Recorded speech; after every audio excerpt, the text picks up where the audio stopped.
Good afternoon, everybody. For those of you that are here, welcome. We are going to get started in just a few minutes while we let everybody else settle in, get relaxed, get ready to sit back. We're going to talk about the time hack today. We're going to talk about purpose. Of course, we're going to talk about you. So we'll get started in just a minute. You'll see me bouncing around. I hope you're having a great day, and I'll talk to you in a second.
For those of you who are here, while we wait to begin, I'll take a moment to tell you a little bit about what we do.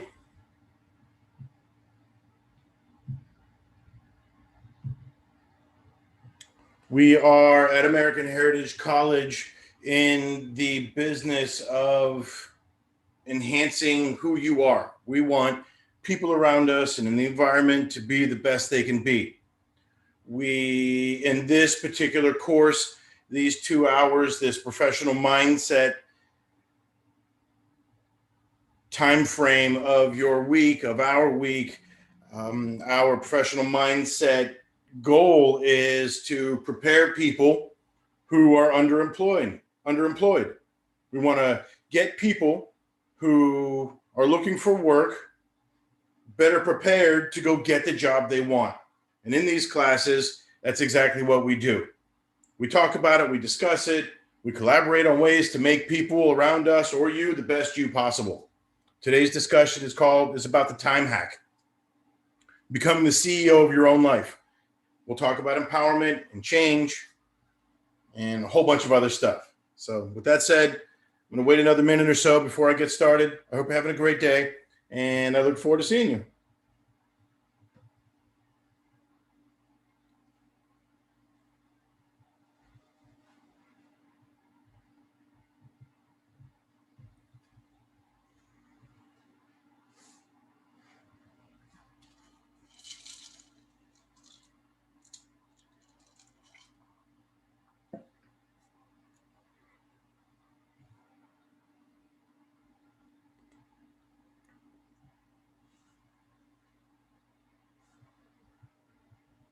Okay.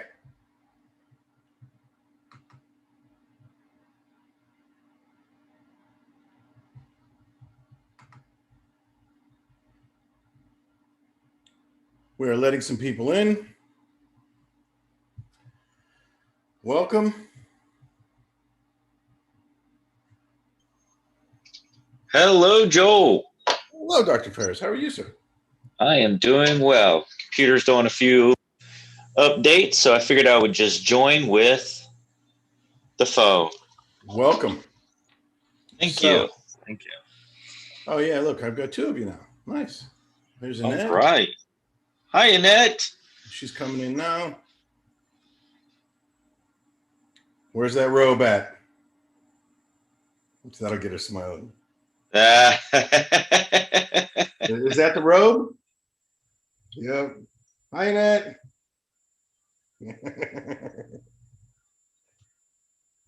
Oh, got you muted. I don't know if you're saying hi or not. Oh, yeah. Oh, I said, how you guys doing? Yeah, this is the other robe. We changed. Oh, there we go. Yeah, you're changing it up today. Yeah. How you doing? I'm doing fantastic. How are you? I'm good. Yeah. Yep. How was your week? It was great. I took my mom to Morongo. We had a wonderful time. Really? Yeah, we went to Morongo and then we went to Saboba on our way home. Both of us won I won 150 in 10 minutes on a penny machine. Oh, wow. Yeah, we were there 10 minutes. I swear to God, penny machine. And then she won 100. And then we went to Saboba and I won 100 and she didn't win there. But I was like, okay, that paid for everything. The rental All right, car, that's a good everything. week. So Very yeah, good. she had a good time. Her 80th birthday was great. That's awesome. And any hiccups while you guys were planning for the birthday? I know it was a big deal for you last week. No, it was great. No issues. Everything worked out great. Okay. I bring it up Yeah. because today's topic is about the time hack and time management. And when you're planning for a party, especially one that comes with pressure like an 80th, there's oftentimes hiccups. And those Oh hiccups yeah. come in the form of time crunches or somebody not doing something when they're supposed to. So I'm happy to hear that it came out okay. That's awesome. Yeah, I said, I didn't hit anybody. I didn't leave anything. We won money. We both came back without so far being sick. So we're good. It was great. Very good. Oh yeah, it's so crazy. There must be a COVID fatigue. I didn't even think about you both being out in the world Yeah. and the risk that it comes. So that's awesome. Yeah, no, we just said, you know what, let's go. But they had it really nice. They had the plastic dividers between each, and you could only play it every other. It was disabled, and everybody had a mask, and it wasn't crowded. We left on Tuesday, spent the night, but it was good. It wasn't, yeah, no issues, All right, good deal. and not crowded. And not crowd. That's the best. Exactly. That's right. Not crowded. Plenty more money for you to make. That's awesome. Yeah, and No, I'm yeah, I not a don't know good what it gambler. means. There's two people right now in the past 24 hours now that have told me they've been to the casino and made money. Telling my wife, she's like, "Baby, we gotta go." I'm like, no, No, we I'm don't. I'm not a gambler. I'm really not. I'm like, I don't like to see $20 go in 20 seconds. They work hard for that money. That's great. So today's discussion. I'll shop, but I won't just give it away. Yeah, I know you like your robes. So today's discussion, one you're going to see a little different. I'm going to do this standing up.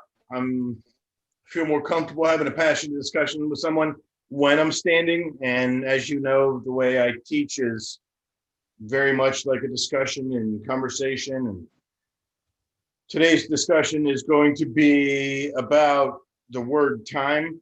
You'll hear me talk about time management, and you'll hear me focus on time hack. We're going to talk about focus and purpose and procrastination. And I'm going to have some exercises for you to do. So as I'm talking to you about these time hacks, I want you to try to apply them to your own life. We're going to talk about procrastination. We're going to talk about the things that get in the way of planning for you. Whether how do you plan? Are you one of those people that structure out your week? Annette? I lost you.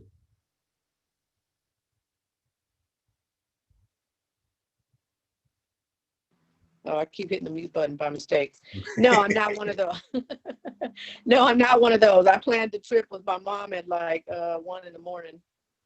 And just okay, so interesting. Now, one of the reasons why, and you'll hear me mention this over and over and over again in this discussion, one of the reasons why it's important to look at how you manage time, because everybody listening to this manages it a little differently. Some of us procrastinate, some of us don't really look at procrastination as a thing because it's more of just when it feels right. I'm more impulsive. I've lived my life that way. I'm going to do it. I know that I love saying this, your skill set is in resolving conflict. How do you find the time management part of that in your life? Do you, when you know there's conflict, are you one to dive right into it? Are you one to be patient and less impulsive like you are with an 80th birthday trip?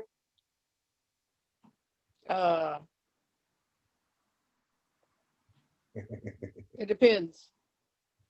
I procrastinate. I do both. I procrastinate. I did it at 1 in the morning, but like a week and a half prior. Yeah. You know what I mean? So it depends on what I'm having to deal with or who I have to talk to about what.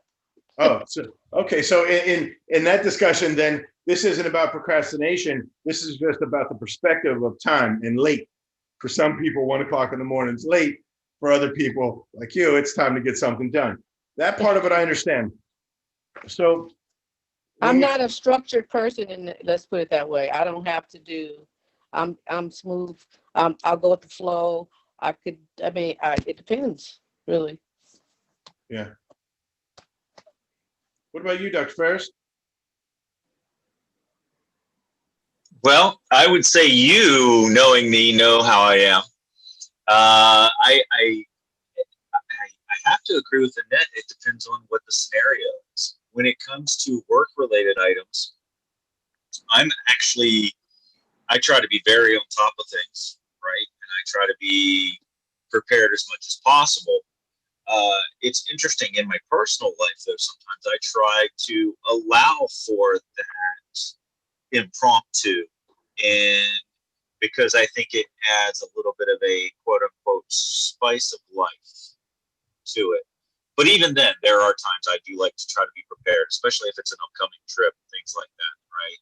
Because who likes going on that trip forgetting, the toothbrushes, the deodorants, and there you go. That's a big one. The charger, right?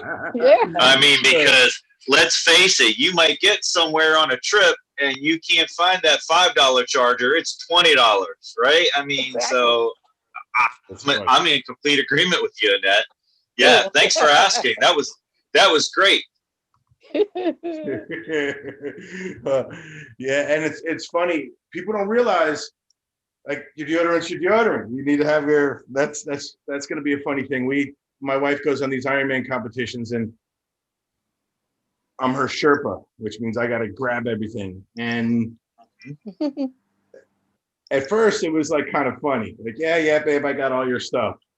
And then when I realized what happens when you forget a deodorant or you forget a little something, how chaotic that was. And it's funny because we had to build this time management component into preparation. And because there's a lot of little things.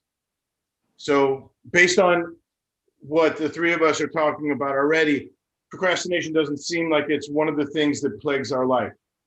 So I wanted to have the discussion in the beginning about procrastination because I'm going to bring it up again later, but we're going to talk about it in terms of how the structure goes.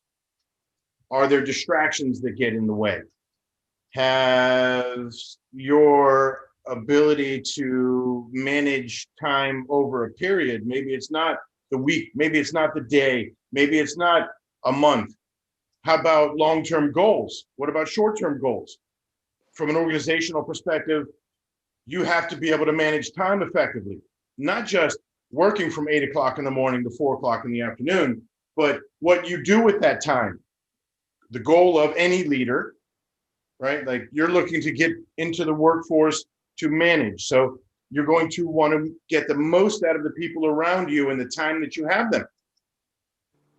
Now, this particular session today is called Becoming the CEO of Your Own Life, combining private and business, okay, with purpose. And the reason we did that is because that conversation that I just had with you about your 8-hour days or managing work or your organizational goals for 3 hours, 3 years, 5 years, short-term, long-term, it doesn't make a difference for your life. And it's important to understand it, not just time management. Okay, I can write a schedule and I can get a calendar, and you probably don't even have to write it now. You could ask Siri to make the appointment for you and know that every 3 months you want to do this and every 5 years you want to have that. But to really manage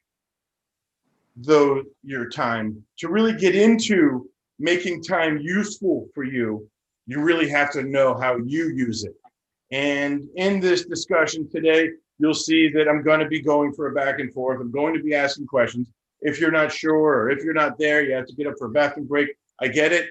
But I want you to manage the time today in a way that you're looking at how time is a present, right?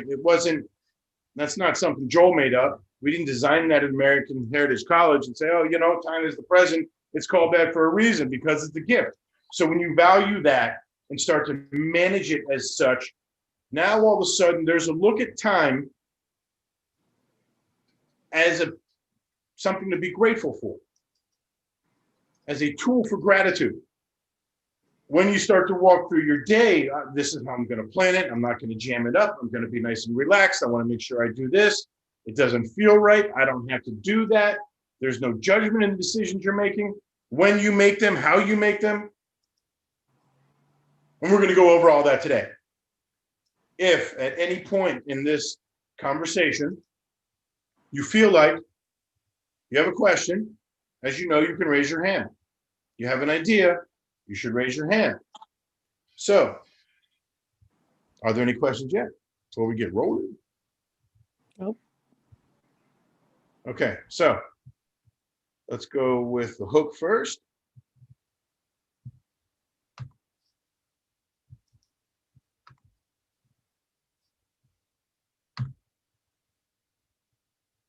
Can everybody see my juggler? Yes. Thumbs up. Okay. I told you we're going to talk about procrastination. But because we know that my audience right now doesn't necessarily procrastinate where they get jammed up. And I will say this to you over and over again, that although this is a seminar on the time hack and ways to find purpose in managing and hacking time, ways to live your life better with time management, that this is something that I am working on myself. We're all little bars of gold that we're all trying to polish. For me, it's that. I tend to work better under pressure. Nothing grinds pressure better than a deadline, which for some reason my brain feels very comfortable waiting to get started. I've learned to manage that more effectively as I get older, because I've become more aware of the benefits of managing the time. I've become more grateful for the time, whether it's through your struggles or through other people's struggles. As you become older, as time goes faster, seemingly faster, as you realize that there's less of it, or that it could go at any time, you tend to value the moments more. So the tone for this discussion on time management is, of course, to make sure that your schedule's on point. Of course, it's to make sure that how you dictate what you have to do during the day is done by you, for you. That it's going to feed your needs, your purpose, your grind, your drive. Because you're not just managing time to get through it. You're managing time to go for it, whatever it is. It is the purpose. If it is a purpose inside your business, whether it's your mission or your vision, or interdepartmentally, it is a goal or an outcome, the benefits of managing time are endless. But as a manager and as a leader, your goal, back to one of the original points I started the conversation with, your goal is to get the most out of the people around you. Hopefully, you are leading through your life, that you have taken an assertive position, an alpha position with the things that are going on in your life, and you're moving through it. And part of the purpose in doing that is that you want to make the people around you better as well. That's how you combine business and private life time management, or business and private life time hack. That is a hack. Because when you change perspective, when you begin to reframe the what and how you're looking at something, when you find a new purpose for it, you begin to work your way into the core of what it is. That's why it's called a hack. What happens What do hackers do to a computer? They break in, they break through the walls, the barriers, the scar tissue that the change agents in your life have created, some chaos, some pain, some hurt, some sickness, some illness, some financial difficulties, growth. They create barriers, they create bias. And all of those things influence your ability to manage time. So later on, as we reframe words, we're going to reframe the word procrastination and talk about it as distractions. We're going to talk about the words time and purpose today. They can be sickness and illness and growth in school and a new job or family or a marriage or a divorce or a loss of a job. It doesn't matter. Your job is to make the most use of you. Your job is to become the most effective, powerful, resonating human being you can do. And I said a human being you can do because that's what you're doing, right? You're going to do you. You are a human being. You're not going to be sitting on the couch. So you are looking to find out what motivates you. You are looking to find out what drives you, what your purpose is. If we were to stop right here, that should be your life mission. What drives you? What makes you happy? What takes you out of the chaos? And then, because that is the greatest gift any human being can do, is find that place in life where they are just aligned with their purpose, then managing time almost becomes easy because you want to make sure that you're taking advantage of all of it. But the problem that we live in is that it's called life. And when it's called life, it's not just going to be all gravy. And because it's not all gravy, there's going to be times when instead of just planning and managing time, you're going to have some hiccups. So the reason we're starting off with my little juggler here, and for the record, this is the best juggle I got, is it's about the benefits. Right? And listen, we're benefit driven, right? We want what benefits us. The difference in us becomes how we go about getting it. And I'm not talking about the good and the bad. Let's just talk about that from the sense of who gets off the couch and who doesn't. Who grinds all day and who doesn't. Because there's a good chance in your life that you found yourself super, super, super busy, and a year later felt like you didn't get anything done. That's working on the treadmill. That's what happens when you fill your day up with so many busy things that you're never really doing any big thing. It's called busy work. And I know this is lecturous, but I'm not trying to be preachy. I'm telling you that that is how I've lived a good portion of my life. All kinds of stuff, all kinds of stuff, all kinds of stuff. Never really took a moment out to find out what my purpose was. And as I began to learn how to manage time, my life got more enriched. I was able to go a little deeper into what my purpose is. I was able to find, because as you go deeper into what your purpose is, what's the next step in logic there? There's more substance. And don't you want to have a life of more depth? Don't you want to have a life where there's more substance around it? Because the law of attraction is going to bring you just that. So now with the hook, the benefits are real. And we haven't even begun to discuss the part of our nature, our very nature, the structures in our cells require time management. It's not an accident that our bodies have a circadian rhythm where we have to sleep at nighttime in a certain amount of time. Our bodies don't just rest there, they also recover. Your brain has certain parts of it that goes into a deep sleep and actually takes memories and puts it in different places, and like amazing things happen. You need the structure. managing time has always been part of our life.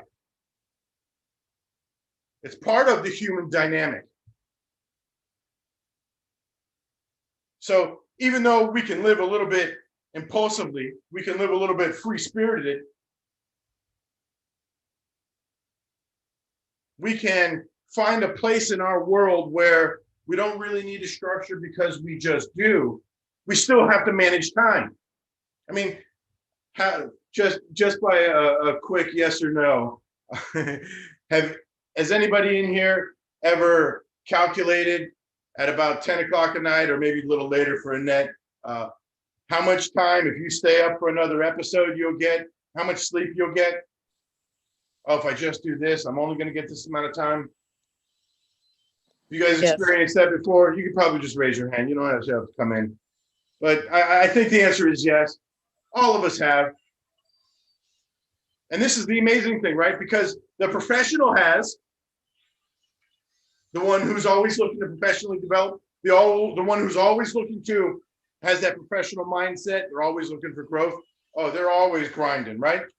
Calculating, well, if I go to sleep at 11, I got to wake up at 4, and then I still 5 hours of sleep. Well, I think that's okay. And maybe that's okay. You know who else does that?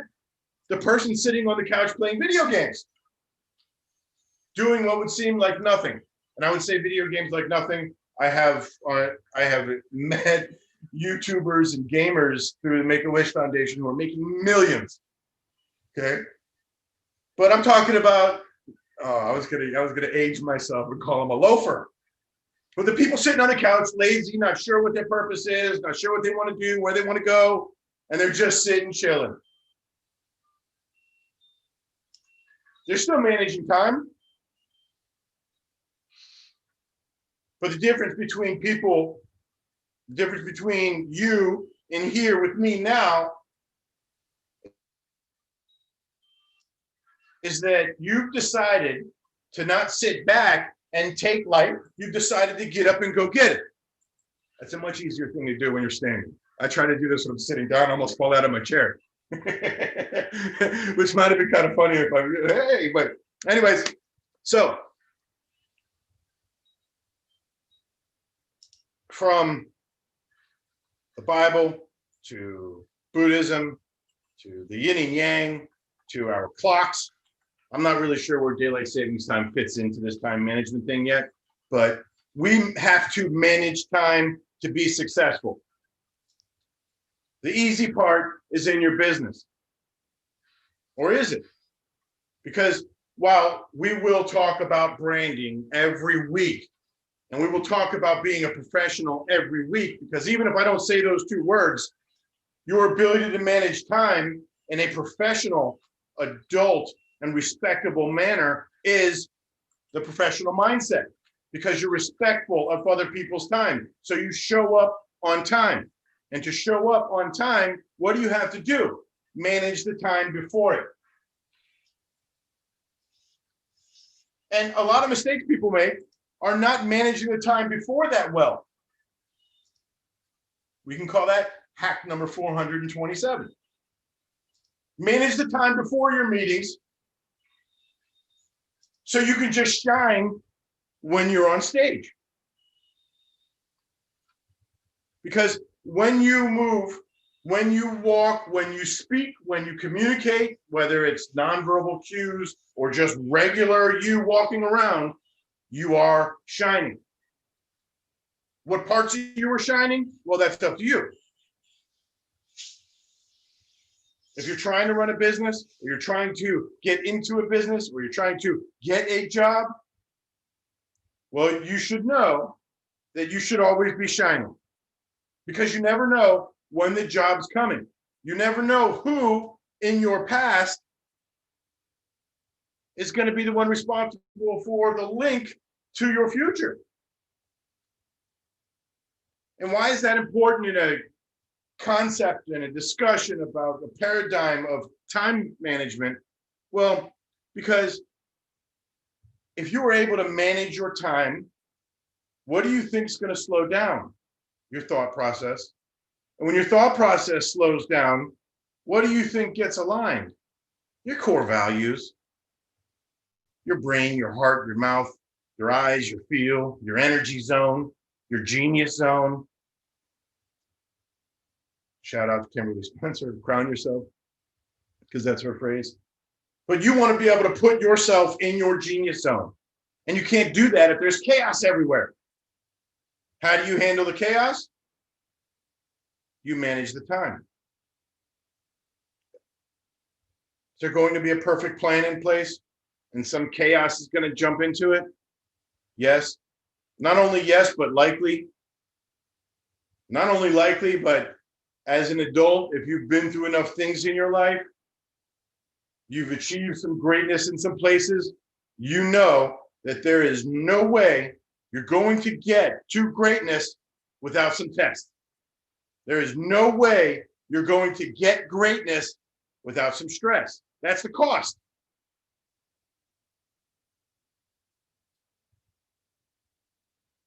And a lot of the stress that comes with achieving long-term goals, managing time, is that we're always trying to control. We're always trying to make sure we know what's coming. We're always trying to predict.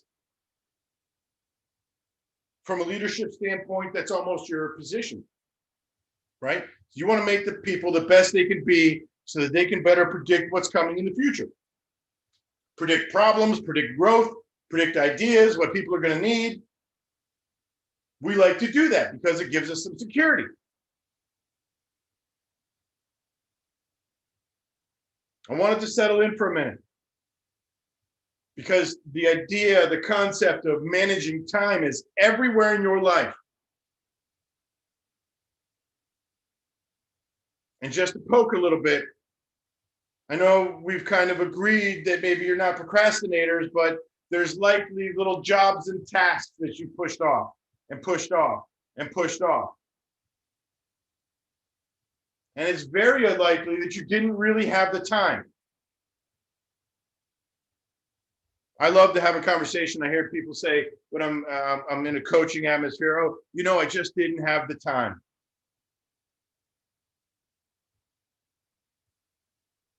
Well, let's figure that out, right?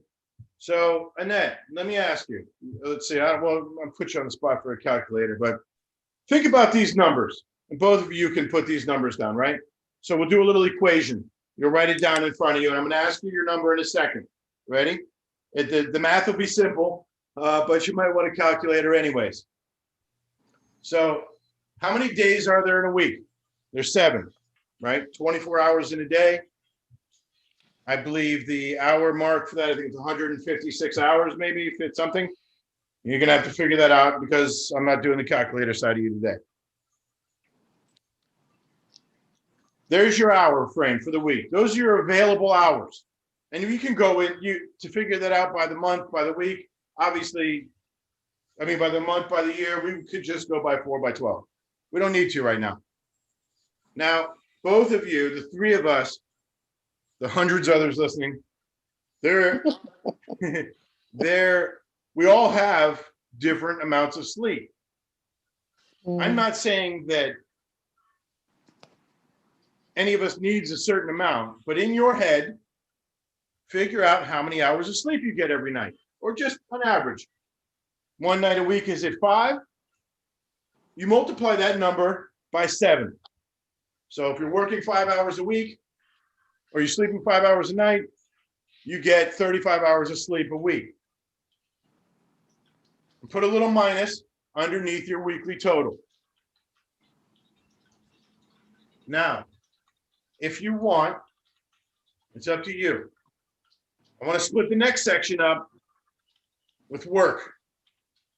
How many hours a week do you work? If it's 0, then put 0. If it's 20, then put 20. If you're not working, then put job searching.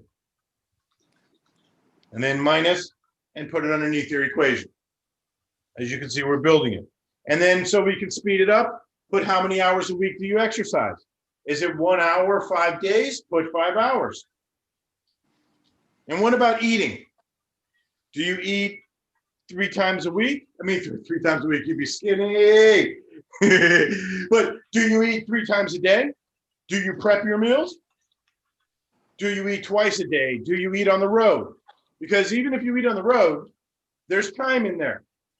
15 minutes to pull up to the restaurant, 15 minutes to get the food, maybe 10 minutes to get out, whatever that number is, figure out how many times a week, how many meals a week, add them up and subtract it from the number.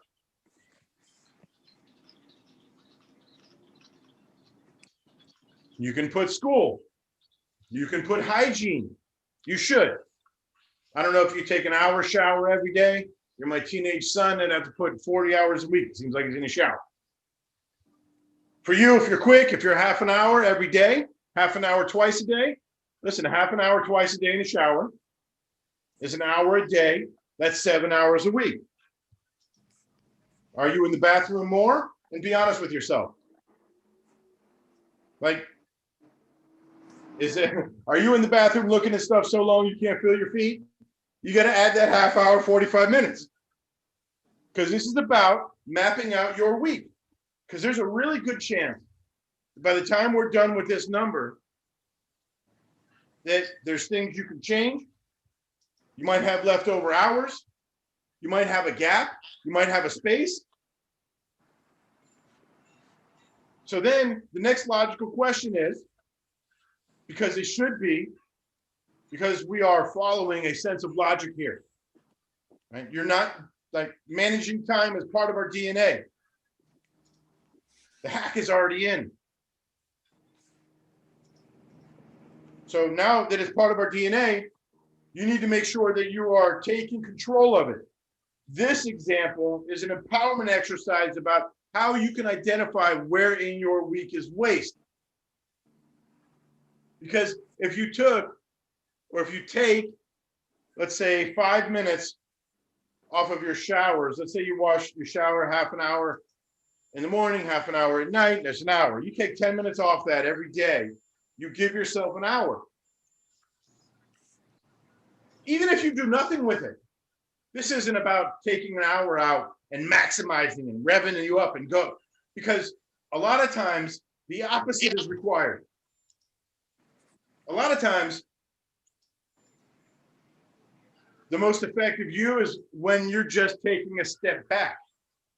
But you know what's really difficult?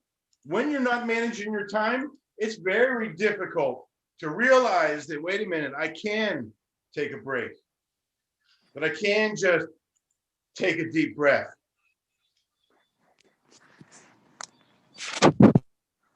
Any questions? Annette, you got any questions? No, I'm actually kind of doing it right now. What'd you come up with? You got a number yet?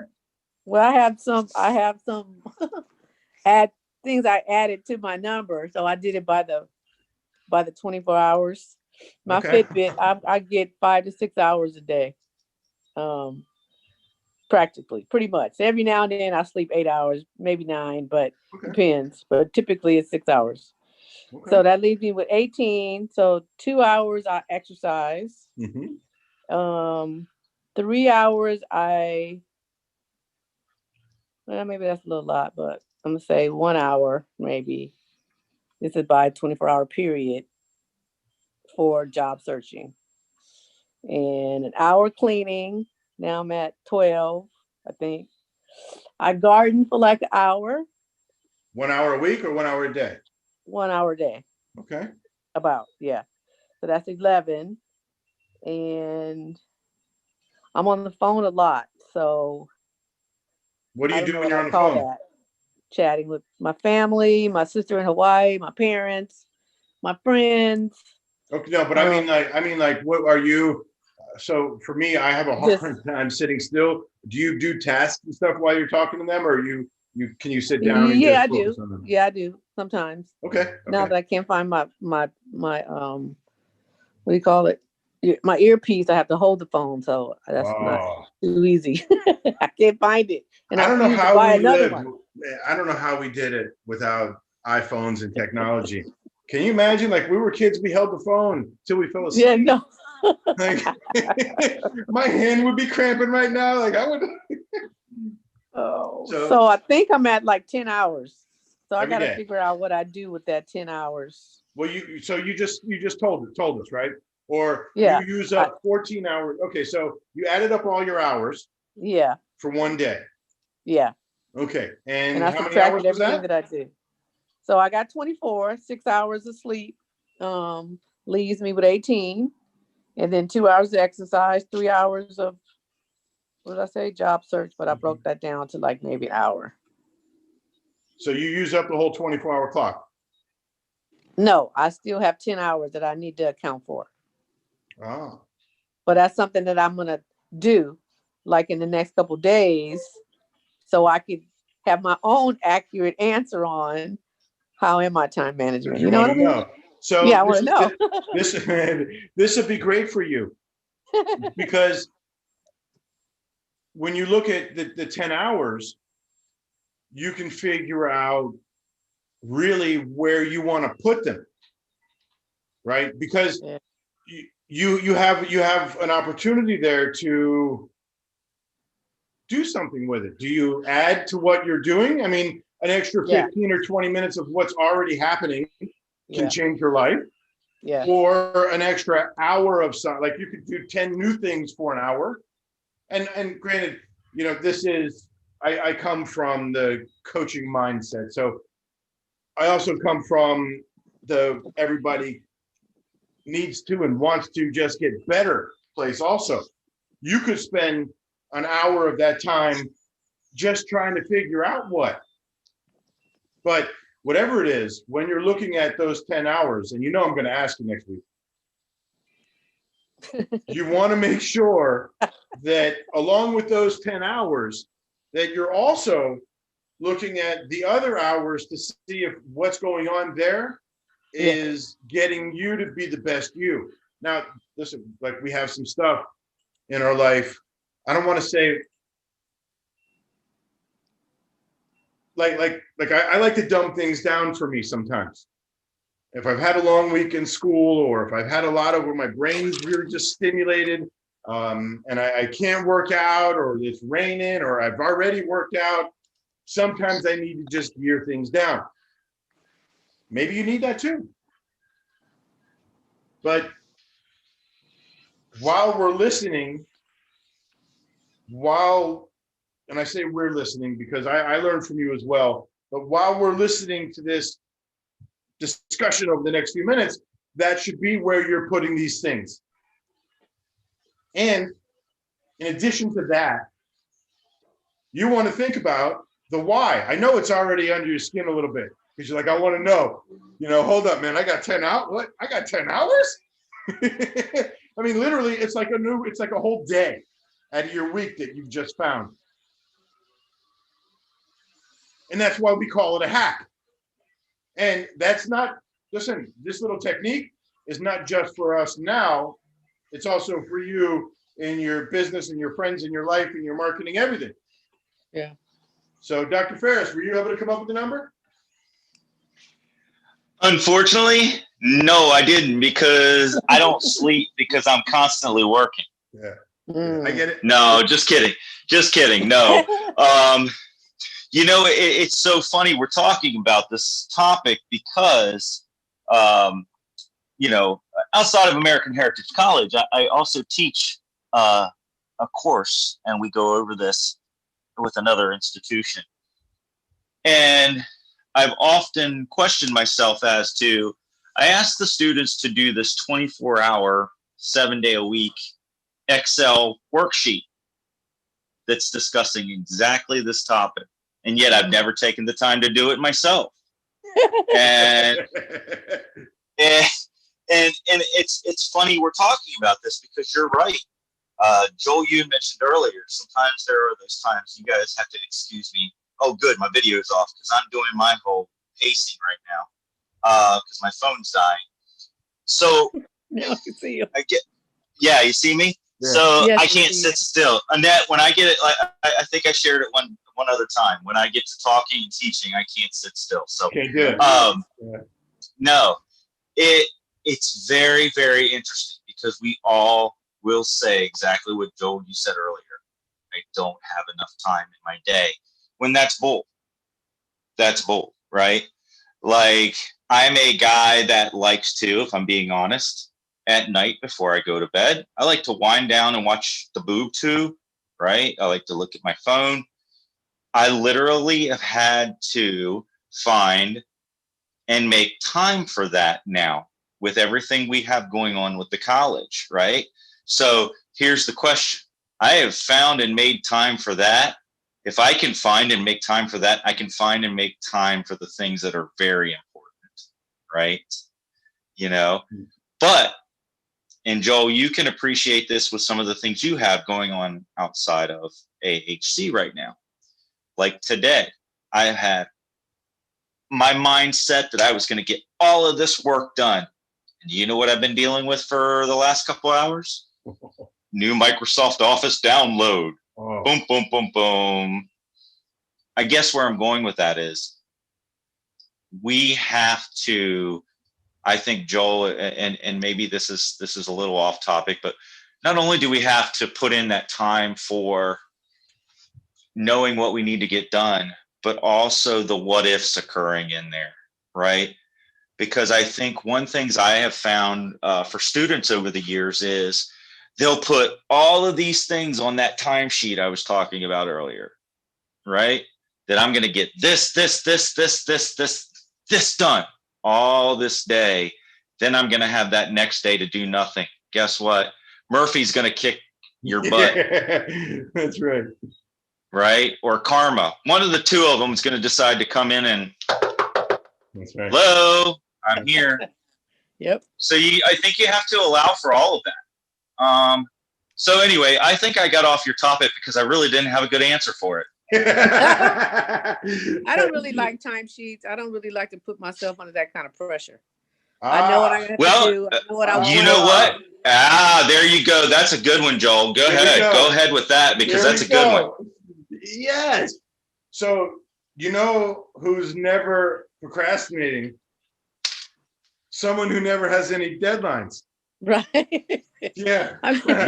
Well, I mean, I know I have them, but I don't set them for myself like that all the time because I don't want to set myself up. With anything, like I'm gonna get married by the time I'm this. If it happens, it happens. I just go with it. I know what I have to do, and I try to get it done. All right. Joel, she is not designing any classes for me. Sorry, Joel. She can't design any courses. Sorry. Okay,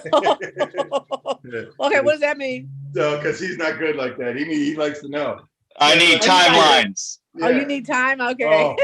Oh, yeah, he likes to see. So. Oh, okay. So I like to follow the timeline. I'm not late, but I don't like to set myself up. Right. For me to fail. So you're okay. So if you give me a timeline, I'll handle it. I'll do it. I'll get it to you when I have to. But for myself, I don't write down, okay, I'm going to do this, and this, and then get all rigged out of shape when I get that glitch that's thrown in because now I'm freaking out because my list is off. Understood. Understood. Okay. Well, you two, I'm going to step out for just a second. I'll be back in. Okay, guys? All right, Terry, I'll see you in a minute. Okay. So Annette, let me take the conversation a little bit away from time management here and bring you into a little bit of if you were sitting down with me or you were in one of my seminars, or one of the things that is very difficult for human beings is to deal with anger, right? Anger, a lot of times anger in our life costs us. And whenever we feel anger, we tend to subconsciously feel those costs.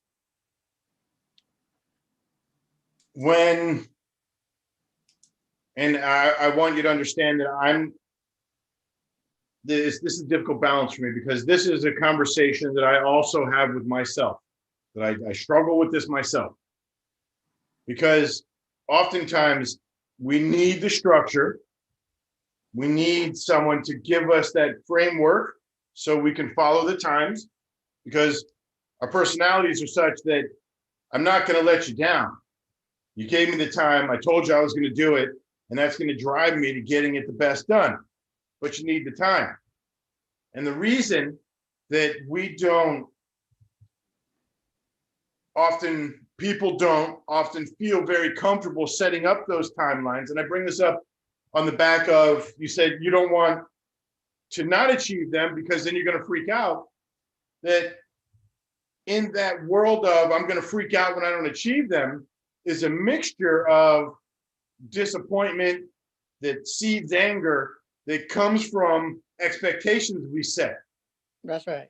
And the expectations that we set are often, if we were having dinner right now, I would say these words just, oh, but there's often some BS. Something somebody else set up for us to. So we have an expectation, I'm going to meet this goal, or we have an expectation of what's going to happen if I don't meet this goal. Right.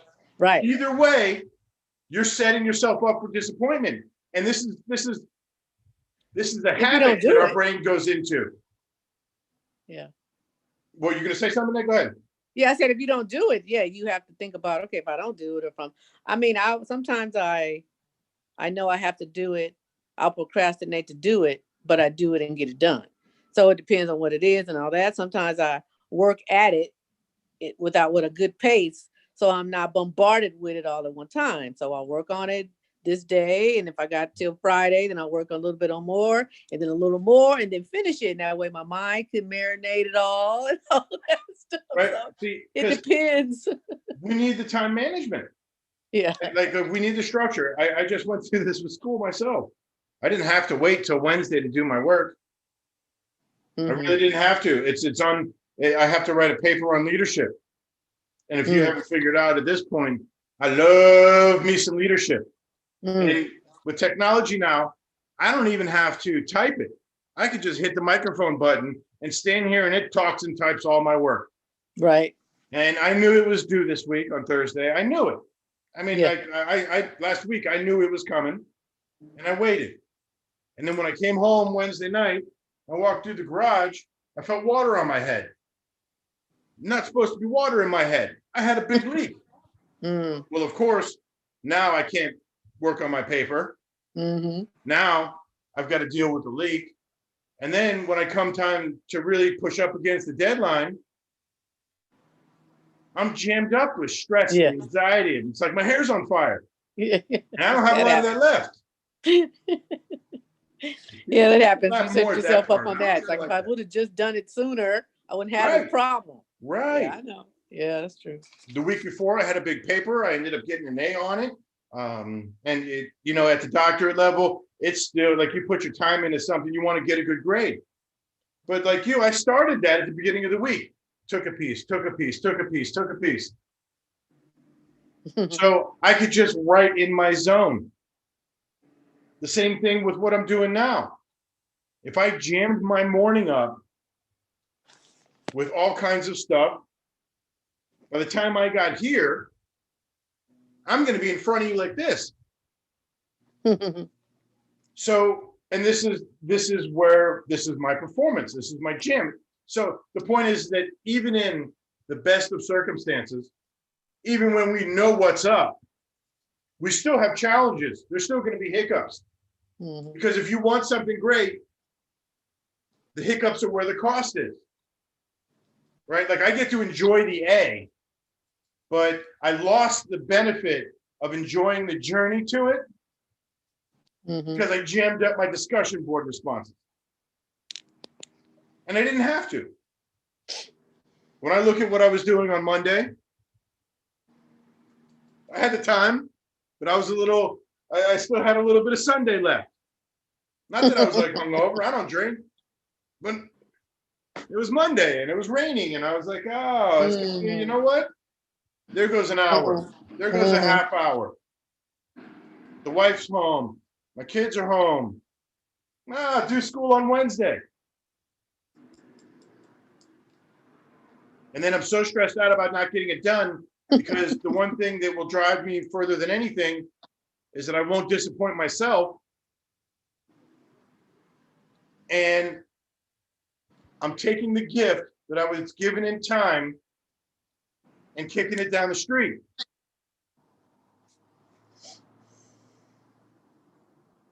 So what are the benefits? in managing time, they're going to change your whole life. I mean, this is it. And the great thing about time management, the hack in the time management is that it never ends. It continues to enhance your life forever. There's not a time when we get older, time's going to be huge. Time, how you manage time will dictate how you survive. I live a little bit like that now. One of the residues from my experience with thyroid cancer is that I have to take medicine every morning I wake up. I'm cancer free. I mean, as far as I know. And 17 years ago, I'm in a good place from it. I got to take some medicine every morning. I cannot take any other medicine, drink or eat anything else for 30 minutes from there. And then 4 hours later, I can't take my vitamins and the rest of it. If I mess up those times, which I did for a long time, I didn't know. I get heart palpitations. I get breathing stuff. My wife's a firefighter medic. I say that because she doesn't get spooked. She would be looking at me sometimes, Joe, we need to go to the hospital. And I knew in my head, I was just in a rush this morning. I wanted my caffeine with my Synthroid. Now I know better. Smarter, wiser. I don't want her screaming at me. I don't want to go to the hospital and get COVID, that's for sure. So I make sure I manage that time. I make sure I take my meds when I'm supposed to. And when we get older, it's going to be huge. More than that, as we get older, the movement is key. Because while we talked about what we do during the week and while you align what you do during the week with your schedule, are you adding movement? Because as one of my favorite instructors, Mike Leakin-Eric, says, movement is life. And if you know anyone who's older, I know that your mom will tell you right away, the moment you stop moving, the worse your bodies get. It's the one thing that our bodies are not meant to do, and that's sit still. So while you're trying to manage your time, you want to make sure that you're managing your movements. When you look at the hour you're sitting down, do you get up and walk around? You know, blood flow's got to move everywhere. It's got to get to your brain and your heart, and your little pinky toe. You think it's going to flow there easier if you're sitting down all day? No. So if you can get up, move around, get some blood flow going, and then make you a better you for the next hour, don't you do it? Don't you have to? So now, as we go back to where my little juggling friend is here, throwing around these clocks of time, of course, we realize already with our first example, you're going to save time. We found a whole day in Annette's life. I explained to you how I lost a whole morning on Monday, and still some chaos because I still have to get the work done. I still have to I had to email my professor,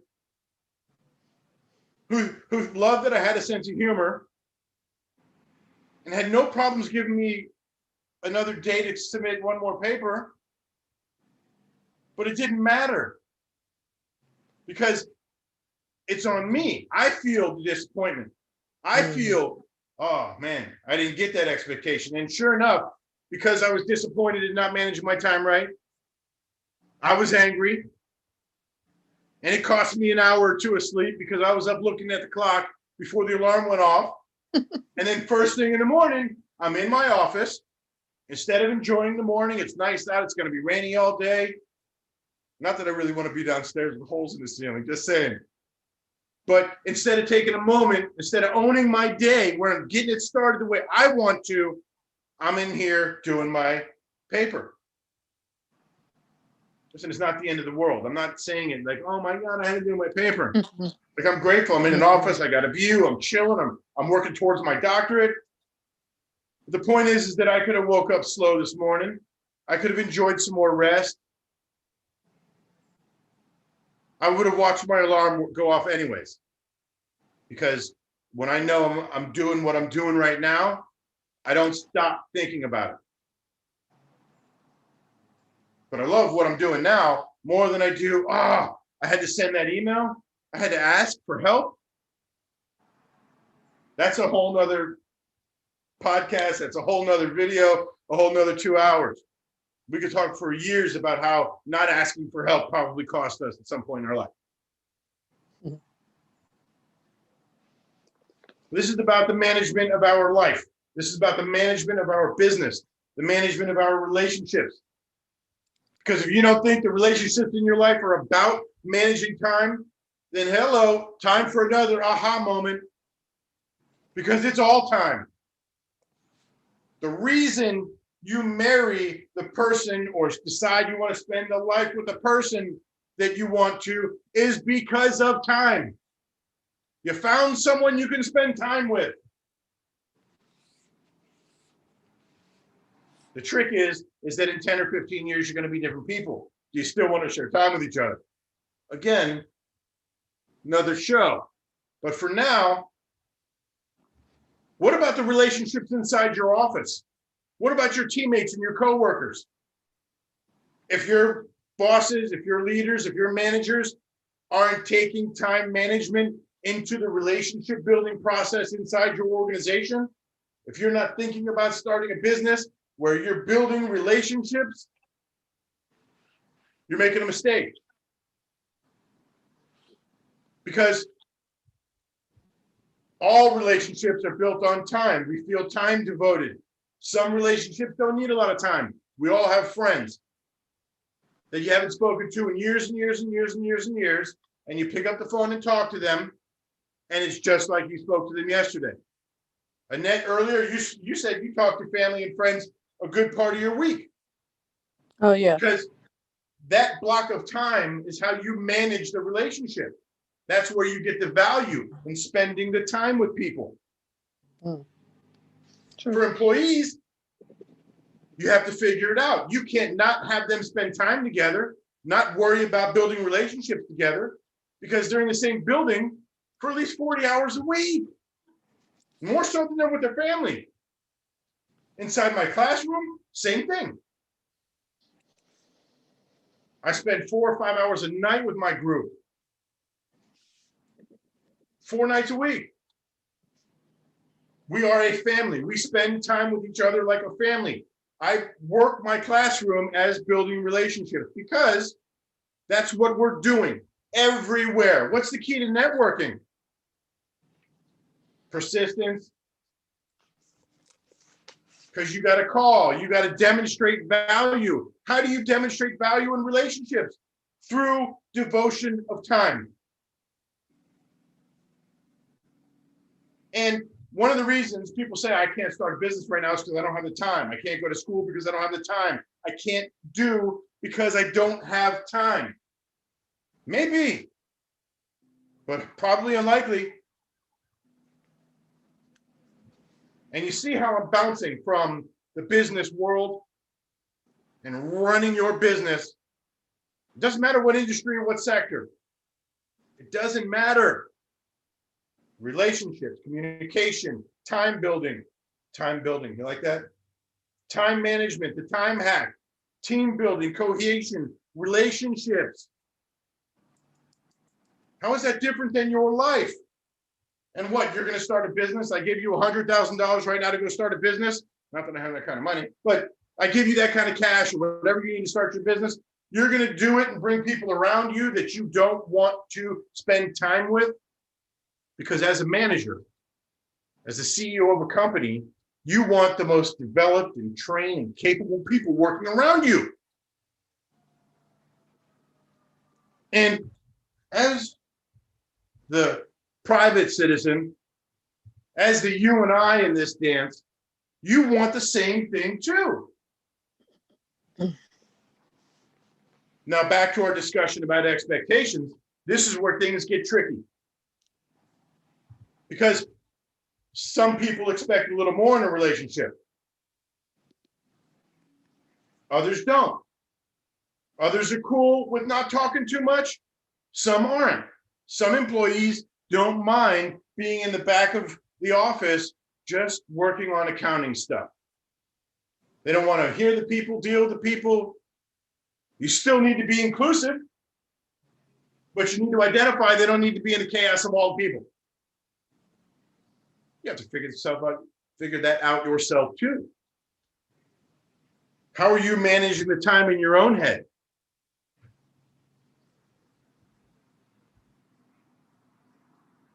We're going to talk about the stress reduction later. You know by now, I'm going to move slides here. You know by now, this is about increasing your work output. This is about increasing your net worth output, your who you are output. Because that's the goal here, right? We want to make you the best you possible. I want the people around me to want me to be the best me possible. So to increase the you output means that your gifts, your superpowers are reaching as many people as possible. Anything that limits that should be kicked out of your life. And I already know that your superpower is in resolving conflict. And you should literally be flying around the planet helping us out because, I mean, I don't know if you heard, but there's a big conflict going on right now in the US. I hear you. You know what I mean? It's like you can see that systemically, our culture, not just the US culture, but society as a whole has some issues resolving conflict. Some for good reasons, some for bad reasons. I don't know what it is. Point is that your superpower can be used by people. Like they need it. They need you now. So now here's where things get a little tricky for you, Annette, because now I'm going to motivate you a little bit, and it's going to feel uncomfortable if you don't do it. But you have a 10-hour window now in your week. You kind of have to figure out some time in that week to harness and sharpen your superpower, polish another side of that goal for you so you can start doing you. I probably need to do it in a week basis. I mean, just thinking about it because every day is different. Well, Just to see what an average is. Yeah, I don't know. My Fitbit gives me a lot of information. My exercise time, how long I slept, weekly, monthly, all that. So I'm going to do it. I want to see. so, you know, you're gonna have an opportunity to use that time. The goal here will be about the second to last bullet point, and that's balance. Okay, and we're going to move into that in that a little bit also. But I started this part of the conversation, which was literally only supposed to be a couple minutes, but I told you when we first met, this is going to be a ride. That you have a choice in your life. Whether to sit back and let life beat you into a corner where you absorb it and feel like you're owed it and you deserve less than what you're getting and just take it. Or you can stand up and go get it. That's taking control of your life. That is taking charge of what you need to do. And it doesn't have to be a big explosion of energy. It starts with a little schedule. So, any questions? Dr. Ferris, you have any questions? Hi. No, I do not.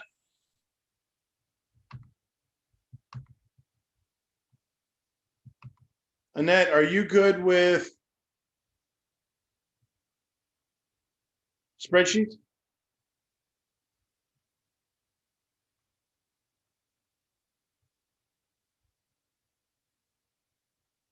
No, I'm not good with spreadsheets. Okay.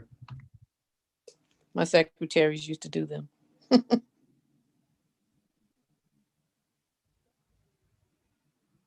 I know how to follow them. I just don't know how to put them together. You put it together, I'll fill it out. I figured that part. That's funny.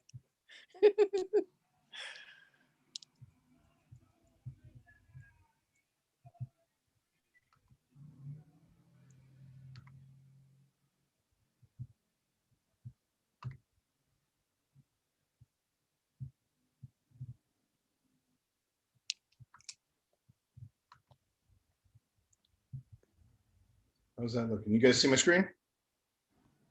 Yeah, but it's little. Just a little. Yeah. Try to make it bigger. All right, How's that? that's better. Is that better? A little bit.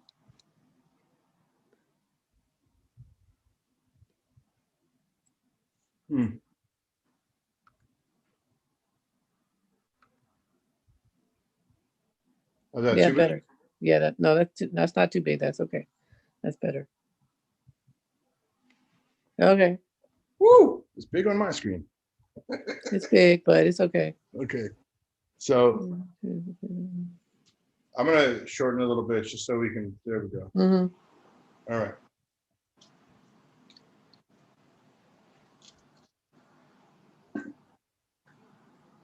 So we spoke earlier about the benefits of time management, the need to identify the time hack. We spoke about what a procrastinator is, and that even though we don't necessarily consider ourselves procrastinators, there are tasks and some projects that maybe we put off. We illustrated the importance of identifying the influence of disappointment and expectation, which I find very important because while expectations can be, the expectations are the seed of disappointment, which foster anger, you also need expectations to drive your goals. So as you're looking at your life, as you're doing a sort of SWOT analysis of your life, you want to look at some of the skills that are required to effectively manage time. And they're important because for the parts of you that do manage the time very well, you want to make sure that that's what you market. You want to make sure that that's what you're telling the planet you're good at. So we know that conflict resolution is your superpower. So then what? Now that I know that about you, so your answer to the so would be, well, I'm also really good at goal setting. And I'm an effective communicator. And we know you're a good planner. You just might need somebody to set up the actual schedule. Are you a servant leader? Do you hate delegation? No. No, that's just more of, you need to figure that out because servant leaders are really good at delegating. What they won't do is dictate. Are you a command and control style human being? Are the people in your life, are you at ease with them when you can tell them what to do and how to do it? I wouldn't call you a command and control person if we were trying to set up a resume. Maybe say you're an assertive coach.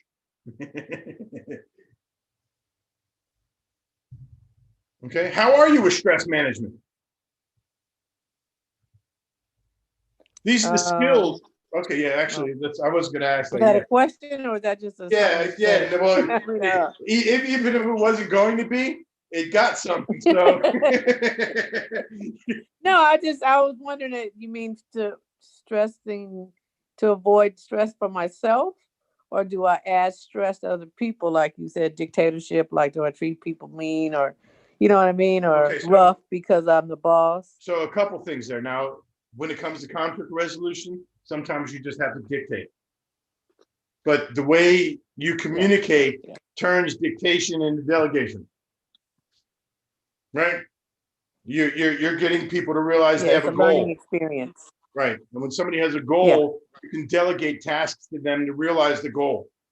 When you dictate it to them, it's often that's all they're going to get. So for the stress management side, this particular question is about the skills that people have. So if I were asking you about this particular stress management discussion, it would be how you manage your stress or how you manage others. Are you the person to help people calm down and become more grateful and grounded in times of chaos? I would imagine so, if you like to solve conflict, unless you're the conflict resolver who just likes to set fire to it and run. I doubt it though. You know, so when I say the word stress management, what was the first thing that came up? Well, that was my question. Manage my own or managing someone else's? Okay, and then what? So this is about how effective, what do you do to manage your stress? Either, to be honest, I tackle it. I just talk to myself and tell myself, and that you got to do it. So just get your ass in there and do it. And then I'll just go do it. I'll just face it. Okay. And sometimes I'll procrastinate, but to avoid the stress on something that I know that I have to do, I'll just make myself just face it. Okay, so to get to the point where you're in that situation, what gets in the way of that? Is it fear? Is it difficulty? Yeah. I don't want to do it. I don't want to deal with it. I don't want to hear it. I don't want to say it. I don't want nothing. Oh boy, that's awesome. You know, it's funny though. I picture you as a little girl, real stubborn. Oh yeah, I'm a Taurus. Yeah. And I'm the oldest, and I'm spoiled, and I consider myself smart enough. Yeah. You know, I work hard. I'm honest. That's okay. I'm fun. I'm all that. But yeah, I'm not mean. Don't tell me. Oh, I'm sure. Yeah, but I'm not. But I'm not mean. I'm nice. I'm a good boss. I'm a good boss. I'm a fun boss. I'm a teach you boss, not a do what I say. Right. You know. So and this, as you'll find with these courses, we're working on getting people and obviously you ready for the next step. When you go looking for work, that's part of your brand. That's your mindset, is you want to be around other leaders. You want to get people to follow you into something greater. And if you have a boss that is managing you in a way that you have to get things done that you don't agree in or you don't believe in, it's going to create great resistance in your life. And we need to have what happens in our work and happens in our life aligned. They don't have to be the same, right? Obviously, you don't want to come home and be a teacher. Your wife and your kids don't want that. But as a teacher, right, my wife and I are different people. She's a firefighter and a medic. I'm a teacher and a martial arts instructor and a coach. But both of those things are about people. We're both wish granters for the Make-A-Wish Foundation together. We are about helping people. And that's important because when you go to build your team, you don't need 4 husbands, 3 wives, and 7 kids. I mean, you might need 7 kids, that's up to you, but you don't need them to enhance your life.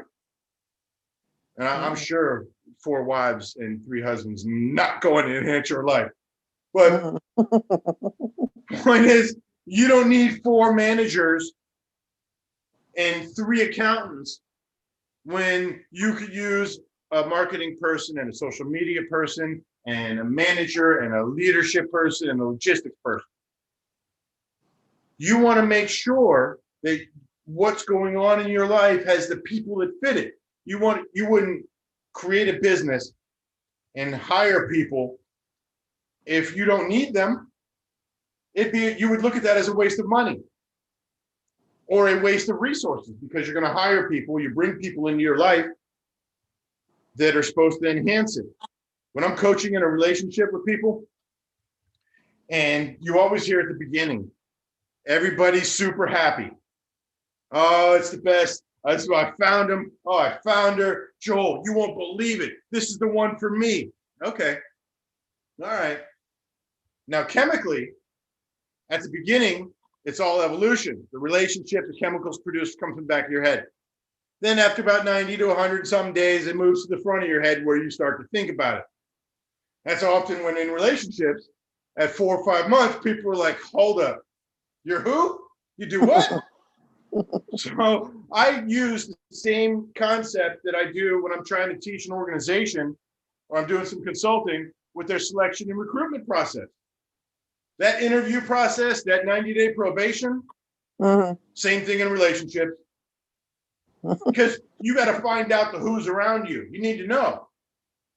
But if you're not managing your time, if you're not really sure about what you want, how can you really tell if they're going to be the ones to enhance your life? How are you going to be able to tell that the people, that the things around you are going to enhance your life if you don't get to see how they work? Because when you're hiring someone, right? Like when you go to get that first job or you go to start your conflict resolution business and you're in front of a bunch of people to get that contract, you're going to try to shine your best that day. Like in a relationship, for my wife and I hate green peppers. Like I just don't, they don't make me sick. The flavor, you could put one around 500 steaks and I will taste green pepper on every one of those steaks. Do you know that the first month I was dating her, every time she'd order a pineapple and pepper pizza, I'd be like, oh, baby, this slice is good. And then about week 5, when that relationship started to move, I was like, listen, nope. She's like, what? I thought you liked it. I was like, I'm just glad you don't eat it every day. Because same thing with employees, right? You're going to get the best performance out of them. You're not going to get any resistance when you ask them questions or to do things, or are they aware that there's a need they can fill? Are they just sitting on the couch during times of chaos, or are they just sitting on a chair? I mean, it could be couch or chair in 2020 because COVID's got us sitting everywhere, but what kind of people are they? That's what you identify. So when you're talking about skills, let's bring it back into our talk today. When you're talking about the skills needed to manage time, the parts of time management that you're good at, that's what you want employers to see. You let them know, I'm really effective at managing the time of my life. You probably don't want to tell them that I don't really set up schedules because I'm afraid of procrastination and the fear and disappointment is going to get me. But in the meantime, I'll meet all your goals. This is what we do. And then the setting short and long-term goals has a bunch of purposes. Now in the real world, Joel's got lots of jokes. And I think I'm funny about 99% of the time. This is about as real as it gets.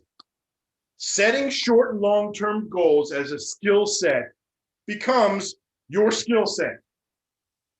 Because the same emotion that you don't want to feel from missing goals that you set up is the thing that can drive you to greatness.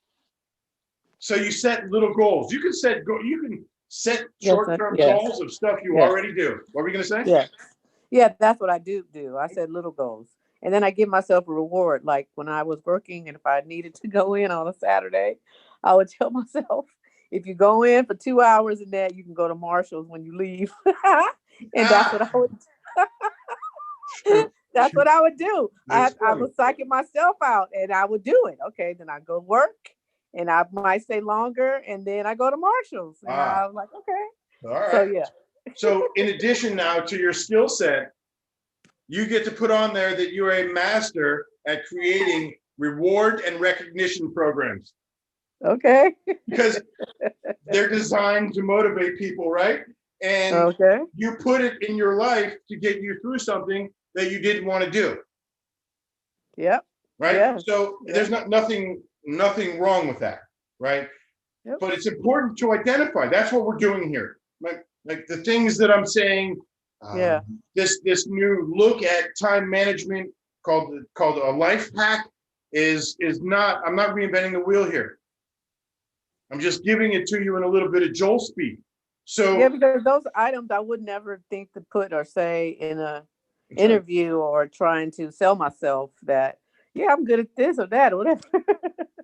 I can tell you, Annette, that there is in and hasn't been a single time I've had this discussion where that doesn't come out. Because Oh. a lot of people don't realize, Mm. when I was talking to somebody, and they had said that for the last 8 months, they hadn't done anything, sat home. What do you Mhm. mean? Like, didn't your kid go to online school? Well, yeah. Don't you have to help them? Yeah. Well, you just became an online teacher out of nowhere. Like I've been doing it for 20 Wow. years. It still stresses me out. Have to plan and had to do it. And listen, my stepson, when he's downstairs doing his class, his teacher is able to manage like 25 of them. I can't imagine. I can't imagine. But the skill set is that she learned how to do that. That comes with different things. Now, as you learn over the next week on what to do with your stuff, your hours and your time, guess what? It becomes more skills that you put on the first page of your resume. That's your introduction. It'll say your name. It'll say your address. It'll say your email, because you want people to contact you. Maybe not your address, maybe your business name, whatever. And then an introduction. If it could say, probably shouldn't, like, oh, hell yes, my name's Annette, and this is why you need me. Oh my God. But before you do all that, what you're going to do is look up companies that you want to be like and that you want to be around. Hmm. And because you've begun to set short-term goals that are a little bigger, and when I'm talking about, you're going to be like, not this week, but soon, you and I are going to be having a discussion about setting real goals for yourself. Okay. If you're good at solving conflict and you know that there's people on the planet that need it, you have a responsibility. I mean,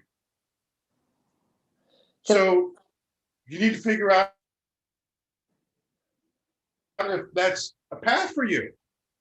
Can I We'll tell you talk a more about story? setting goals. The goals might be just a time to communicate something, a time to write it down, but it's an exercise in the brain. Because the funny thing is that if I told you I was going to give you 10 grand to do it, you'd be like, all right, I'll have it to you tomorrow morning by 7:57. Okay, can I tell you a story about helping my girlfriend on a Yeah, resolution? come on, of course. Okay. I have a couple and two that the person that I wanted to tell you about, it don't have to be today, lives in Florida.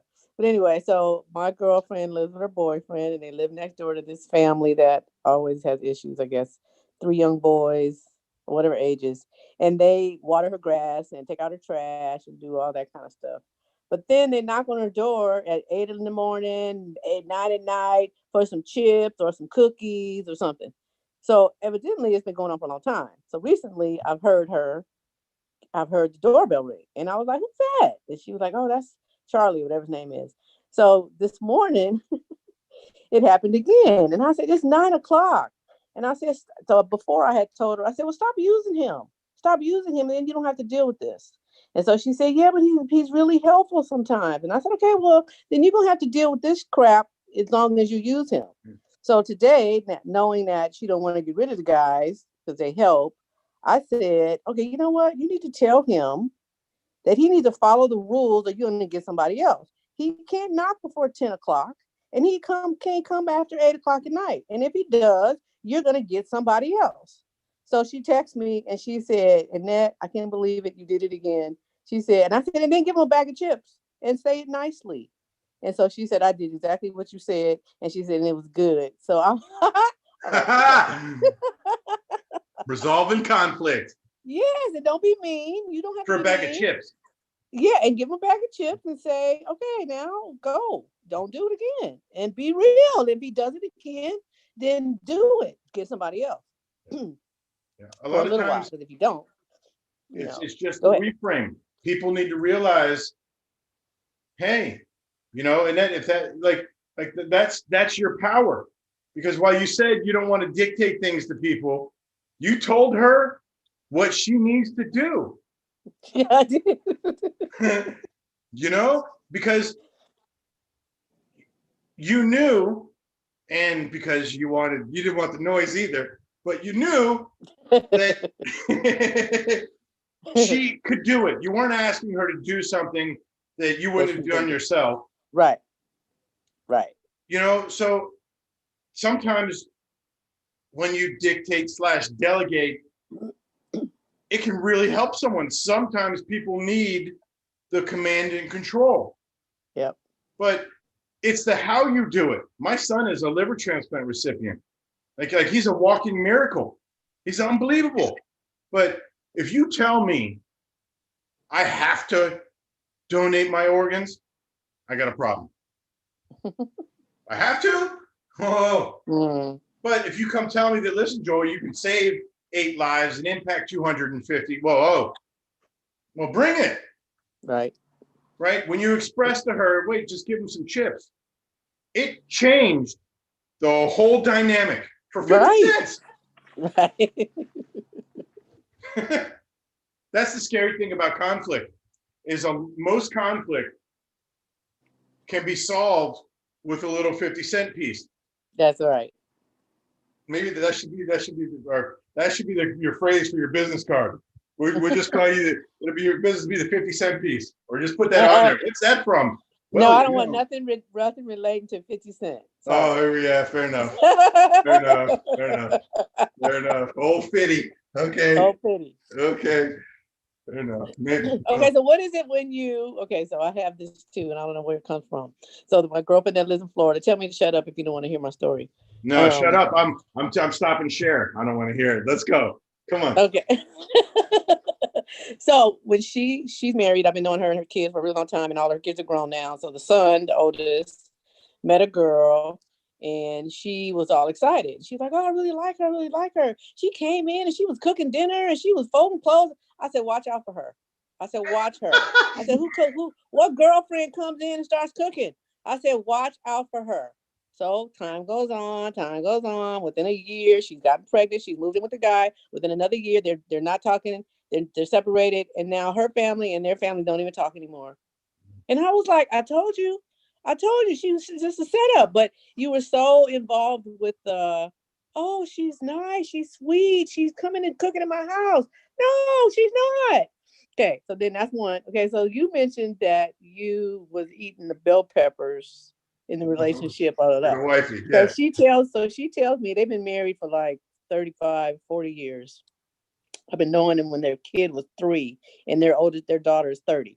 So she said, I don't know what's going on. She said, Tony and I have been arguing a lot lately. And I said, what are you talking about? And she said, we've just been arguing about stuff. She said, and I said, did he say something like, why you got an opinion now? And she said, yeah. I said, Denise, because you've been giving in your whole marriage. And now you're comfortable in your marriage. You know you're not going nowhere. You know everything is good. And now you're like, no, I don't like bell peppers. Well, you've been liking bell peppers? No, I never liked bell peppers. I just liked them and said I did because you like bell peppers. Mm-hmm. So I said, that's not fair. I said, you changed. You should never have started that, he said, why you got an opinion now? Because she never did. And so anyway, that's my story. So she was like, you're right. She said, because I asked him about it and he said, yeah, you never had a problem with it before. You always agreed with me. Well, now I got some balls and I don't agree. You're so funny. That I see that alpha in you. Oh, he said what? Exactly. And she's like, and that you totally remind me of stuff that you kind of forget. I'm not married and I'm cool with that. So anyway, that's my story right now. Hey, listen, I know you said, but I don't know what that is with me. I know you said you're through with that married thing, but you need to be in a relationship at some point. Oh, I've had some really good relationships. I'm just not able to share that magic with people. Or people. Yeah. I don't know about the marriage thing. That's up to you. But don't, as long as it ain't walls around, No. So yeah, it's funny because how does she handle that discussion after? So you took the position that that her husband was being super disrespectful. Was he being Yeah. disrespectful or just straight up asking? Like, did she No, he ever was not just asking communicate her because- opinion? Well, no, she really didn't, and I know it because I've always said, you know, you better than me, girl. I would have been like, and that's cool. If that's the wife that you, good life. They live in Florida. They have a nice big house. They've been living good. She used to work at a police station, and now she retired, and she lives good. But if that's what you have to do to live that, I'm not that girl. So that's just me. So me telling her now that she's grown up to be the one that says, no, I don't like bell peppers. I'm saying you didn't like bell peppers a long time ago. You were just passive and you just let that go. When Should've I'm said gonna something. say in the beginning, no, I don't like bell peppers. And if that pushes you away, I'm okay with that. That's okay too, right? So yeah. So I don't know. They've been just talking it through because he's a smart man and likes to talk. And I said, you just need to talk more. You need to let him know how you're feeling so you don't keep crashing because he don't get it. He won't get it if you don't tell him whatever it is you need to tell him without being scared that, and now you're not, that he's going to leave. Maybe 20 years ago, you thought, oh, he's going to cheat on me. He's going to leave me if I don't agree that I like the bell peppers or whatever. That's and now you're like, okay, go. Right. Deuces. You know? Yeah, Yeah. right. So That's one of the big challenges in relationships, right? Is that at 40, at 50, we're different people. And when we start to find out and realize who we are, when our time becomes about really making us happy, and we're trying to manage the things in our life that make us happy, a lot of times the people around us don't enjoy that. no, right. It's interesting you bring this up because as the political environment kicked off and got real toxic, as if it wasn't, but it got real toxic, and my wife went really hard to one side. And I live in a world where I'm very analytical about this situation, so I'm less emotional. And she was getting fired up. She works in the fire department. She's around a lot of dudes. There's a lot of certain type of talk. And she'd come home and she'd say things and I'd look at her like, what? And recognizing that she has her own stuff is part of why I love her in my life. And that's how we need to select everything in our life. The type of exercise, the type of food, the type of people, our choices, how we solve problems. I got a friend of mine who's been in a relationship with this woman. She's like 13 years younger than him. And he's like, oh, she's great. I said, dude, you guys fought yet? He's like, what do you mean? I was like, you guys been in a fight yet? He said, no, I don't know. I said, well, and it's funny, we're talking about time today.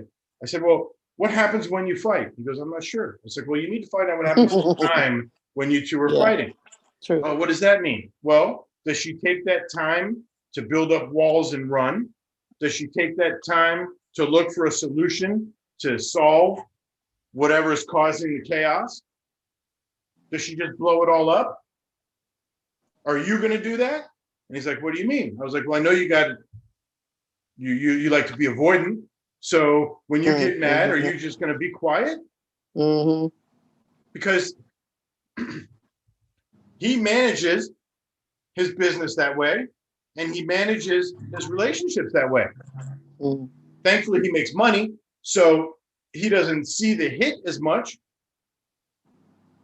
But to bring this back to what we're doing now, this is about efficiency, right? We're in a place in our lives where we don't necessarily know how long we're going to live, but you figure maybe another 25, 30 years.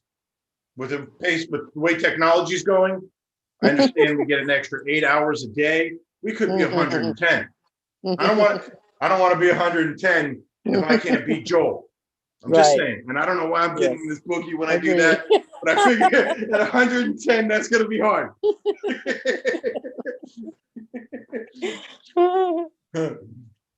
So as you can see, I'm real happy I'm standing up today. I like this part. Good. So the components of managing time are what this session's about. We call it the time hack because you want your skill set, you want what makes you good to just be what makes you good. If it's slowed down by things because of bad time management, then the things that you're good at are going to get kinked up. If the things that you're not great at get in the way of you embracing your genius zone, your superpower, then what do you do with it? And then the name for those things is procrastination. But I told you earlier, I don't even want to use the word procrastination too much, although I probably dropped it 45 times in these 2 hours. But let's talk about the what surrounding it. Let's talk about this from the framework of decision-making process or the framework of problem-solving skills. Because really, if I had to give you a choice on what skill set I could zap you with right now, go Matrix and download it in you. Problem-solving skills would be one of the first on your list. It might not be the number one, but it certainly would be in your top 3. Because as you can imagine, if you had a mastery in problem-solving skills, well, that's going to create an atmosphere for you to help all kinds of people. And no, it wasn't an accident that I brought that all the way around to someone who's good at resolving conflict. So you're not really procrastinating because there's no schedule. And this isn't just about you and that. This is people. Like, we don't create the schedule. I do the same thing every day for a bunch of schools, but I won't create a schedule for it. Because I don't want that constant weight of, oh my God, am I going to make it? What if I don't? But I know I'll get it done. But when I don't have the schedule, I work till 11 o'clock at night. When I do have the schedule, I'm done by 4. Same work. What's the point? Why? Where does it come from? Fear. That would be the first word. You start that. We went into, because it's not just expectations, right? Because you expect to be wonderful, maybe not all the time right now, because life and society might have kicked some of that out of you, but you expect to be great. You expect to have good things. You expect to have a wonderful impact. But, and this might not be just for you in that, but when people go through enough hardship, when people go through enough hard times, whether it's through their own or through the universe or God, whatever it is, eventually you begin to expect it. And not just in a way that, oh, things are going to fail, but you stop trying. Because confidence is gone. You just expect it's going to fall out. And then worse than that is when the good things are happening, you're still waiting for the other shoe to drop. When's this up?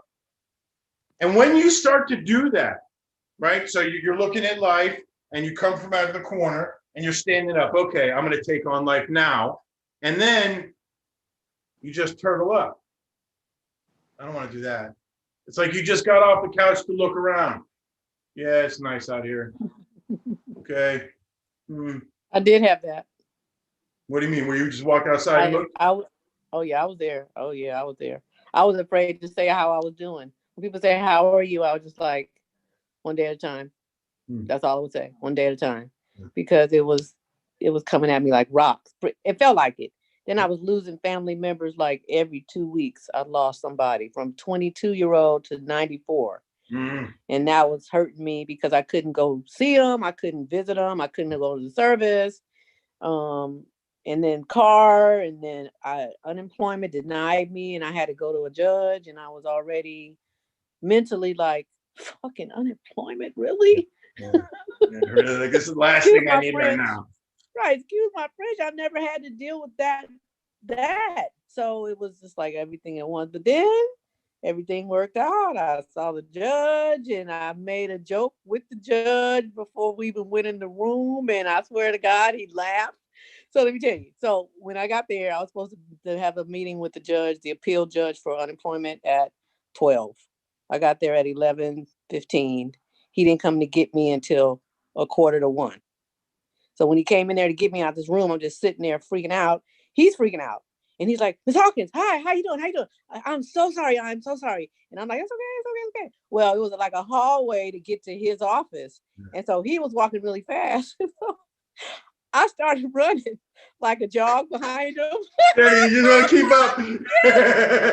And he turned around and he started cracking up. And he was not the kind of judge to me that smiled. He just wasn't, because when he came there to see me, he didn't smile. He was just like, I'm really sorry. I'm sorry. You know, I'm just really busy right now. He said, come on, let's get this done. And so when I started running, he turned around and he started laughing and he just said, oh, that made my day.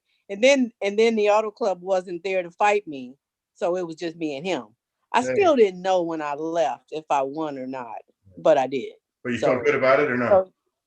Oh yeah, I felt great about it. And I really think that breaking the monotony, like I've said in your previous classes, humor will do it. And being humble will do it. Like when I told her to give the guy the bag of chips, tell him the rules, tell him why, and give him some chips.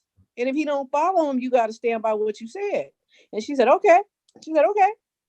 So anyway, that was that little story. So she was fearful of how he would react, because at some point she had asked somebody and they had scarred her away. They had already told her, because I said, he needs some rules, Cheryl. I said, you need to tell him he can't come before 10. She said, we already did. I said, okay, well then tell him this way. And she said, okay. And so she did, because she is a very nice, timid lady. She's not me. I'll be like, move. And so she knows that. But I gave it to her where you can handle this with the way you are. That's not mean. And that's not none of that. You're being respectful. So she was like, okay. Right. So, yeah. So you know what, Annette, I'd like you to do something for you, but for us, at some point, we're going to have a discussion outside of the classroom about what's next for you. But you should keep a notebook or a spreadsheet, or even if you email this to yourself on your phone, a document about stories, just like those two, where the judge and just some notes, the potato chips and just some notes. Because they're fantastic examples of how you use your superpower to resolve conflict. Okay. Now, in one, there was no worry, right? So the superpower helped a friend and got you some more sleep. But with the judge,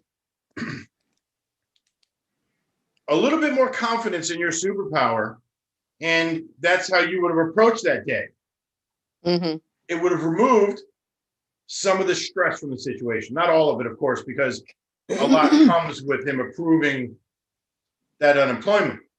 But the goal here for all of our life, the reason why this started about how in our DNA and our structure, we need to be able to manage time, where we need control. I mean, what the other side of control is uncertainty and darkness and chaos. We don't like those things in our life. That's what time management does. And it gives you the confidence to piece things out. You start adding a little bit of faith that, wow, okay, this is on purpose too. And wow, it doesn't take the gravity away from it.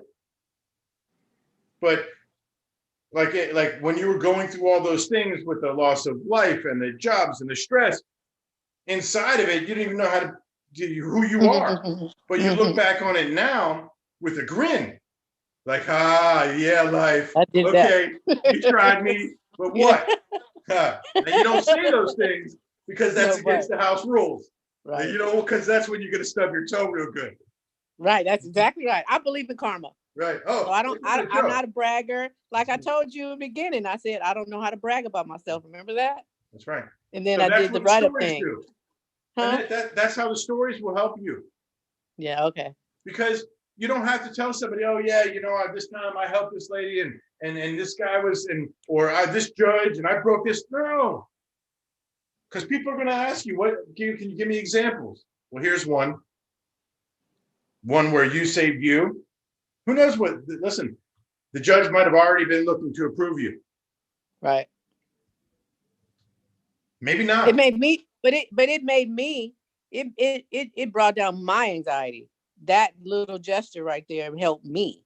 And I was ready to be denied. I was like, okay, I wasn't even going to do it. My father's the one that told me to go.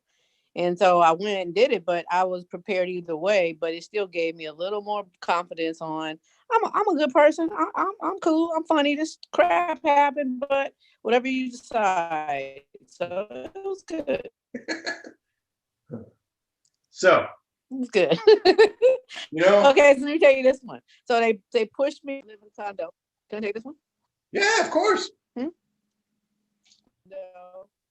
And I didn't want to be on the home association because it's too much work. That's too much work. So a couple situations have happened where like one of the ladies here didn't want to. Oh, there's a couple stories with her. Oh my God. Okay, so one of the guys came here to clean up, to do some work, paint our pavement, and he didn't do a good job when the guy crossed away from me. So they asked me to be one of the people to come and talk to them. So when me and another lady on the committee on the association was with the owner of the property, which I get along with, and the guy who came, Mike, the owner of the company, he snapped at the owner. The owner said something and Mike snapped at him. I had dealt with Mike before and I didn't like his attitude, but I hadn't been face to face with him about it. I just knew how he was. So they snapped at each other and I just said, hey, and then that stopped that for a minute.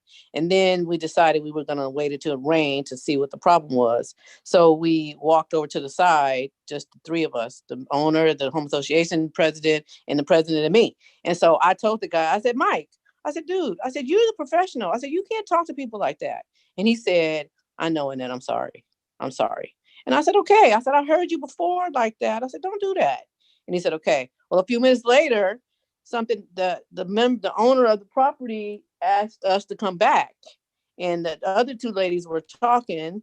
And Mike said, and so then when she said, the owner said, come back, the president of the home association and Mike, the owner of the company, were going to go back. And Mike said, no, Annette, I want Annette to come. And so I just said, okay, because I'm not mean. You know what I mean? But I get the point across. The neighbor put up some yellow curtains. So she wanted this awning on her patio, and some of our patios face inwards. It's only 9 up here. And she put up some bright yellow curtains. And I like her. They're cool. And she put up some bright yellow curtains. So when I came outside, I see my neighbor, who's an airline guy, and I just looked over there and I was like, what the fuck? Out loud. I was like, what the fuck? And so the people are kind of not scared of her, but have dealt with her and didn't like confrontation with her. So everybody, him and the other neighbor also didn't like the bright yellow. It didn't match. It didn't look good. It didn't fit the complex at all. I said it was ghetto. I said, that's too ghetto.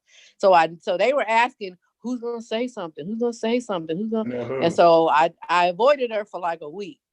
And then one day we were out there gardening and she said, Annette, she said, what's going on? She said, you must not like my curtains. Here we go. I said, no, don't like the curtains at all. I said, they are too bright. They're too yellow. They don't match. I don't like them.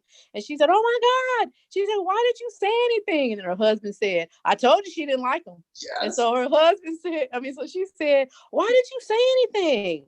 I said, you know what? Because I like you. And I know you wanted them up and you mentioned to me about the curtains and all that. I don't want to bust your bubble until timing was right. I said, so you're asking me and I don't like them. And there you go. So she said, well, I want you to help me pick something out. And I'm like, nope, I'm not helping you pick anything out. What?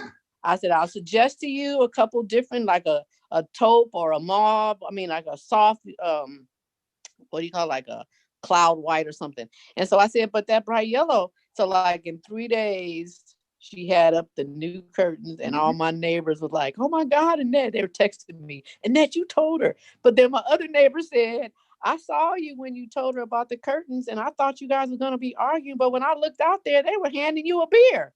I said, because I know how to talk to people, and timing is everything. So Timing. nothing's been an issue. And timing, yes. Just like you say, and Abdi say, there's a reason why you guys are talking. You're talking to us. Because when I first started this, I was lost. I was just like a basket case. And now my confidence is up. You know, I like you guys. A lot of what you talk about, I've had classes before, you know, through AAA every year. Yeah. But it's good reminders for me. And stuff you telling me now, I never had to look for a job like this. But I'm on a search for something that makes me happy. And you're giving me ideas and thoughts of different directions I could go with what I got. Not knowing what I got. That's right. That's right. So thank you. Yeah, that's right. That's awesome. I mean, we've got a few minutes left. I don't know how am I going to top that. That's awesome. So let's do this. So, you know, the timing thing. I was just telling my wife just yesterday. So she does something that drives me nuts. Like it makes me mad. Like this annoys me, man. Woo! And I don't want to say nothing to her because I'm afraid I'm going to hurt her feelings. And it's not really that big a deal, but it just annoys me. And yesterday, I had an opportunity to make a real sarcastic joke about it, where she knew what I was talking about, but took a second. Can I tell you, I don't know what heaven feels like, but it's going to feel like that moment. And I told her, I was like, babe, because she looked at me, she goes, really? And I was like, yeah. I was like, honestly, if I knew that all I had to do was wait to say something, I wouldn't have been about as frustrated as I was for so long. Timing. Timing, yeah. The timing. It's the like the Jedi moments and things everywhere. And you only get good at the timing.